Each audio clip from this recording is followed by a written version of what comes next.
Hey everyone, Ashley Mailloux, Scott Shapiro here, taking a look at one of the stakes races this Saturday out at Ellis Park. They have a 10-race program. We're going to focus in on the nightcap, which is the Kentucky Down preview for the Mint Millions Turf Mile. And this is a huge field, Scott. You got 12 runners in here set to go a mile on the turf. This is for 3-year-olds and upward, and a little bit of everything. But I felt like from a pace perspective and how this race could maybe shape up, it could be very interesting.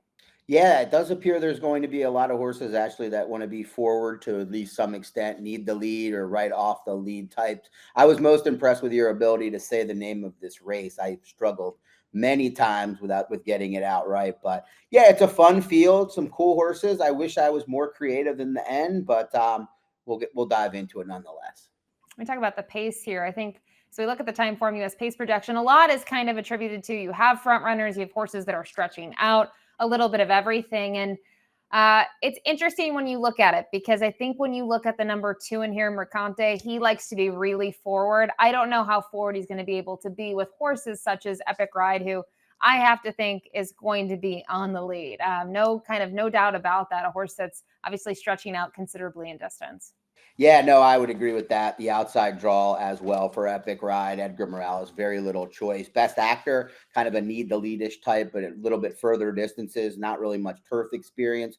The thing about Mercanti is he always wants to be up there stalking, but his last couple of races, it's appeared that he hasn't wanted the lead when he could have had it. So I don't know how he'll handle kind of a pocket trip, but I'm pretty sure that's exactly what he's going to get today because he's not fast enough and they haven't ridden him like they want him on the lead necessarily either.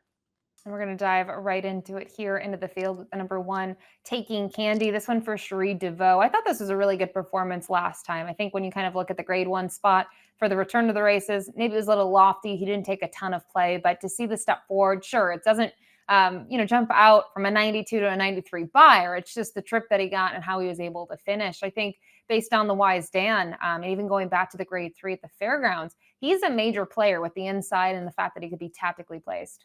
He should get a really good trip in here under Brian Hernandez Jr., who we sung his praises in the previous preview, but we know he'll be trying to save ground. We know he'll be well prepared and drawing the rails great. Real positive cycle, in my opinion, based on the way Cherie DeVoe has managed this horse. I remember, the Fairgrounds Grade 3 kind of was a starting point, won that race against kind of this level of competition, other than maybe Mercanti, and then was up against it in the Turf Classic. And last out, I thought ran very well, like you said. And I think that the cutbacks to a slight one-turn mile is only going to help this horse's finishing punch. And you mentioned the name, the number 2, Mercante here for Ryan Nippenberg as a trainer, Carl Pollard, the owner. This has been a really cool horse to follow, especially his return to the races on the barn switch. They had to be patient with him and sort of filled up his confidence, but no doubt about it. He's, second in a grade 1, 2 starts back. He's able to come back and win. And Brilliant Birdie has been hyped, obviously came back to win the next race. And in my opinion, I mean, the cutback to a mile should be fine. It's just, at 2 to 1, do we like the price? Do we think he could be pressured early? I don't think he's going to be the pace setter. No, that's exactly it. He's going to have to answer different questions. I mean, he's going to probably be further off the pace than he has in any of his starts this year. Interesting how he ended up from the Bill Mott barn, took a year and a half off, must have been privately purchased in some capacity, but they really turned this horse forward. He tries super hard to the wire. And I'm interested to see how he runs here. But like you said, from a betting perspective, I don't think he's a very good wager. Move on to the 3 here for Tristan Ashford, third last time out in the Texas Turf Classic, which another rival exits. And, in terms of his races, I feel like now since joining this barn, his form's gotten a little bit better. His numbers have improved and kind of gotten back to numbers that we saw, say, in 2024 and 2023. I just think this is a pretty big step up in class. It is, and he had everything go exactly the way you would have. David Cabrera's jockey would have won it in the Texas Turf Classic. He just saved ground throughout. Really didn't have much punch in the lane. Just kind of followed the top 2. To his credit, the winner of that race, Stay Hot, came back to run third in the Grade 2 Eddie Reed at Del Mar on Sunday, and the runner-up we'll talk about later. So it was a decent field, but I'm with you, up against it in this group. The 4, Aspenite for Steve Asmussen, Winchell Thoroughbreds, was second last time out, and it's been a while since we've seen him against stakes competition, almost a year, a little less than a year. We saw him at Kentucky Downs in the Gun Runner, and he's a horse that I feel like leading up to the Gun Runner, he had very good turf form, but It looks like they tried to take a path to maybe build up his confidence, and they did go a decent time, and he got the pace set up last time out. I just wonder here if he's a little bit of a tough sell against the rest of the field. Tough sell is a good way to put it. He did run well in his one start over this course.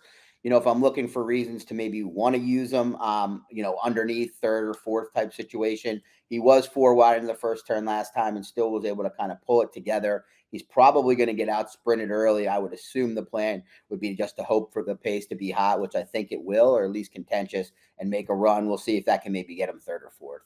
The 5 best actor, also a big price on the morning line at 30-1. And pedigree doesn't necessarily suggest turf. They're going to try something new. You alluded to that earlier.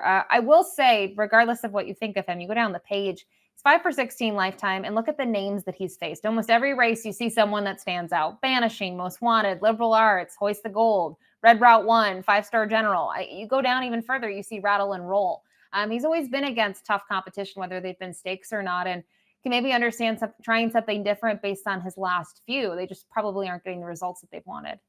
Yeah, I mean, he ran huge too back to finish second to Most Wanted at 39-1 or almost 40-1 that day. So he has, is classy enough, if you will, to compete with these without question. You just have to answer the surface question, the distance. I mean, the distance question, I guess, isn't an issue. So even though those are one-turn races he's coming out of, the hardest part to envision, though, is, if he takes to the turf even, how does he win the race? Because he's unlikely to be loose on the lead or, just sitting off a slow pace, which I think would be the best recipe for him running his best. And I think the other factor is no Lasix. I feel like some of his better races have been with Lasix. So unfortunately, being a stake, he cannot run on them. The number 6, Encino. We will take a look at one of his performances last time out. It came out at Horseshoe Indianapolis. And in terms of this performance, I mean, they were trying something new. I understand this isn't a different jurisdiction, right? They used Horseshoe Indianapolis as their starting point, but it was still a stakes race. First time on turf, and I think he did what he needed to do. Did he win by 10? No, but he had to answer some questions, and I thought he answered them pretty well. Yeah, that was the amongst the stakes races on the Indiana Derby day. So that race didn't come up strong. It was scratched down, and he did have to go and get Runaway Storm, who was significantly loose on the lead there, and had some races to go back to. The thing was, he just had a really confident, easy trip that whole time. And I don't see how that happens in here. We've kind of keep beating the drum, or I do at least, about the pace. But there's just a lot of horses that are either going to be very spread out and they'll be going fast, or they're in contention that want to be in the same spot. And I think Encino is one of them. The one thing I'll say, though, is, Brad Cox debuted this horse 2 turns at Turfway. So, it wasn't as if the dirt was originally the plan. I think he just performed well and they kept him there. So maybe this and the all-weather are his surfaces all along. The 7, Green Light. He's a little intriguing to me on this spot. He's done very little wrong in his career. Primarily has been on the grass, typically at 1.1 miles. And it was interesting, in my opinion, to look at his win to cap off his 3-year-old campaign and look at the trip in terms of return to the races, just very different. And they went quicker and he was a lot more forward. And I wonder if that just shows him, shows us, I should say, that he's a little bit more handy. He's shown that in the past, but he wasn't necessarily finishing up the way that he has been in his races. Yeah, it's interesting. I mean, last race was off the layoff. He was up close to the pace, and that's kind of been more of his traditional style. But you mentioned a great point, Ashley. I mean, the versatility to be able to win when you're off slow and then win when you're up close. Most horses are not really capable of doing that. And now he's second off the layoff. And look who shows up. It's Tyler Gaffalione, who I think was 6 for 13 in his races when he returned. Pretty sure he'll have him in the right spot early. Whether he's still up too close to a fast pace, that remains to be seen. But I think this is a legitimate, price-ish option if you're looking to get creative. The 8, Beach Gold, this one for Patrick Biancone. We'll take a look at the most recent performance, where actually he's not the only one that exits that race down at Gulfstream Park, but also Steel Sunshine, who draws the outside in this event. And thought he got a good trip where he just sort of tracked the pace, made his move, but then he had to fend off a late charge here from others, including Steel Sunshine, who is, in my opinion, traveling the best late, but this horse does find that extra grit to get the job done. Yeah, I mean, it's hard to knock a horse that's won 2 in a row, going 2 turns on the turf. They have been against lesser competition. And as you mentioned, again, another horse that had kind of a stress-free trip that I just can't see that happening again. So he would be one of the more surprising winners of this race for me, if you consider the outside post, the move up in class, and the likely race shape. But he is coming in good form, and wouldn't shock me if he ran well. The 9 is up next in the field. We talked about a couple horses exit the Texas Turf Classic. He's one of them. And for him, it's kind of interesting. He hadn't been on the grass and for a very long time. He only had one other turf start under his belt. And same tactics. He was still forward. He was in this race the year prior and comes up a little bit short behind Stay Hot. I wonder when you kind of look at that performance and you assess the mile and an eighth, I think a mile probably is better for him. Another one that he's consistent and he can show up on the dirt as well. He wouldn't be shocking to see run a decent race here.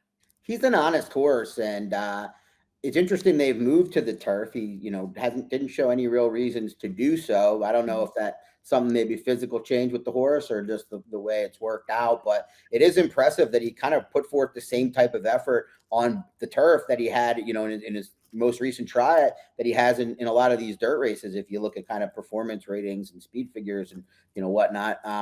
But again, the outside trip is the part that I'm a little bit worried here. What kind of, how that's going to have Ramon Vasquez. Is he going to be a little bit too far out of it? But this is an overachiever. He's earned over 700,000, so I wouldn't put it past him either.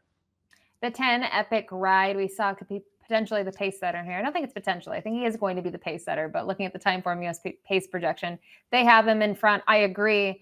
And he's been an interesting horse to see the way that he's been managed, because as a 3-year-old, for at least part of the season, we saw him going 2 turns, Scott, and then they made the decision to have him sprinting. They flip-flop. He traveled a lot. They got him on the turf last time out where he was 4th best, and now we're going to see him stretch out. He has shown that he can be competitive going long. I just wonder if I would have liked to seen maybe a different spot for him to test going long on the grass again. It's an interesting spot. John Ennis is an aggressive trainer. He's not afraid to run horses back quickly or take some shots. They were always super high on this horse. He almost won on debut at Turfway. He got to the Kentucky Derby. I kind of just feel like they're taking shots now, other than in Turfway Park, where they're just kind of hopeful that he gets, more of the glory that they maybe anticipated as a 3-year-old. But again, another horse that has some upside still. He hasn't really, tried this trip. And he likes the all-weather, but at 10-1, that seems like a little bit ambitious. The 11 Quattrocento was a winner at last time out. That was the first start at Ellis on the grass, was able to win. And it's interesting. I liked the trip that he got in that first level allowance, where I liked that he was close enough to it, and then he ended up being much the best. But then you see how much money he took in the race, and, based on who else he faced in there, that tells me the betting public by far thought he was the horse to beat. Where you look at the odds, I think that, they kind of ran 1, 2, 3. So I don't really know how deep that race was. I do think he's going to get tested here. Big step up without question, but it was impressive. It was over this course. It was Julien Leparoux aboard the first time. It's kind of an interesting run race because it was an 82-1, I think, or so long shot, kind of running off to an extent. So I think it had him in a little bit more forward. I think he's going to be further off of it. But to your point, Ashley, whether you look at the field in depth that he beat, or you look back at just, this horse was 4-5 after his last couple of races, it's pretty clear that he's got a major step up in class here. So we'll see if Leparoux can maybe save ground and pick up some pieces. Then rounding out the field is the 12 at Steel Sunshine. I'll be honest, I've always been a really big fan of this horse just because he sort of does everything that's asked of him. And if he's not picking up a big check, he's at least picking up a check, and he tries. And we saw the replay earlier with Beach Gold. I think he ran really well considering he's 6. He had 28 prior races, and he only tried the turf one other time. I thought to see them try something new, maybe they were trying to figure out some more targets for him. And based on that, they're going to take a shot here.